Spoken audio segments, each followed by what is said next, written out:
SmilingSource.com here, and the watch we're looking at right now is the Olech and Wajs XXL Unitas. I think that's all they call the watch. Basically, it's an XXL Unitas. And this one is 44 millimeters, pretty big size. It's got a kind of a funny shaped case. It's got this sort of added piece in here around the lugs. Matte black dial with glowing numerals.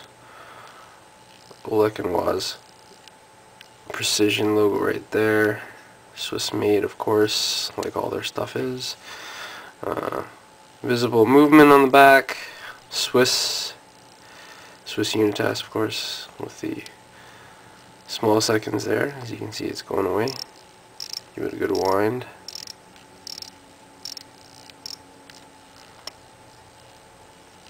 So it's pretty standard. Of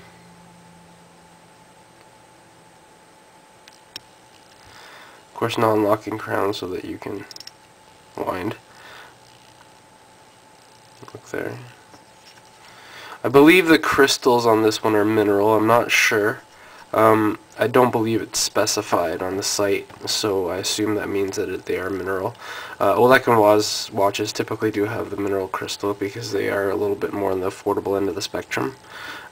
This one here I think sells for $300 online. Not bad, given that the movement usually runs about 120 bucks. And it's on the leather strap.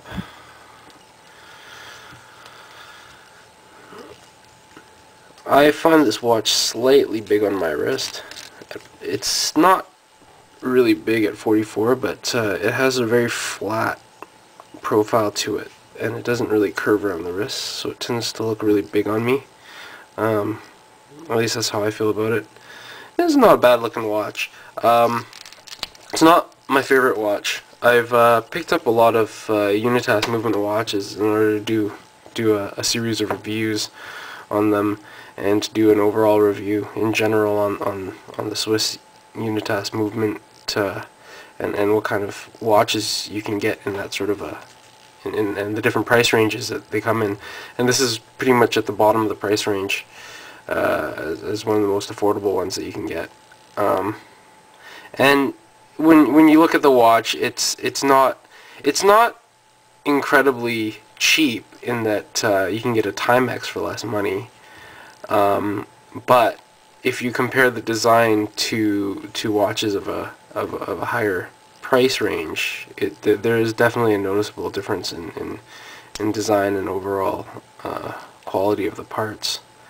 And it's funny because many sub $300 watches out there from big brands like Guess or Timex or Casio or Seiko, they look fantastic for the money. Quite honestly, I think they look better than some of these Swiss automatic or mechanical watches that you get that are in that price range. So though there are some Swiss watches that look really good for that money too, like the Tissot Lacqua series and stuff like that, but this one in general fell a little bit short of my expectations, just because the dial is a little bit boring. Nothing really going on there. The case shape is really flat for my wrist. Just quite frankly, it's too big for me. Lug to lug, the distance is too far. My 44 millimeter Panerais don't feel too big, while this one does. So that was my problem with it. Overall, it's kind of a funky looking watch, so I guess it will have some people that like it. So, but this one probably not so much for me. But I hope you enjoyed the review. I've had other ones from Olech and Wajs that I do like better, so I wouldn't write off the whole brand. But this one just didn't do it for me. All right, have a good one.